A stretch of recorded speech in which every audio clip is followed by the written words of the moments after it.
Oil వేసుకొని ఈ పోపు దినుసులన్నీ ఈ విధంగా ఫ్రై అవుతుండగా కొంచెం అల్లం, పచ్చిమిర్చి, కరివేపాకు, ఈ కాయగూరలన్నీ వేసుకోవాలి. చూపించినవన్నీ వేసుకోవాలి. ఇలా ఫ్రై అవుతుండగా రుచికి తగ్గట్టు సాల్ట్ వేసుకోవాలి.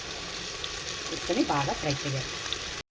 ఇలా ఫ్రై అయిన దాంట్లో మనం ఈ గడ్డ రవ్వ వేసుకోవాలి.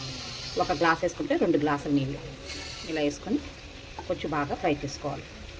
మీరు కొంచెం సాల్ట్ చూసుకోండి. బాగా ఫ్రై అయిన తర్వాత నేను వాటర్ వేసుకుంటున్నాను. దీనికి కుక్కర్లోని 1 విజిల్ వచ్చిన తర్వాత మనం ఆఫ్ చేసుకుందాం. సరే, 1 విజిల్కి బాగా అయిపోయింది. ఇప్పుడు దీన్ని బాగా కలుపుకొని మనం సర్వ్ చేసుకుందాం. మనకి వేడి వేడి ఎర్రనూక ఉప్మా రెడీ అయిపోయింది. ఇది చాలా మంచిది, సలవ చేస్తుంది కూడా.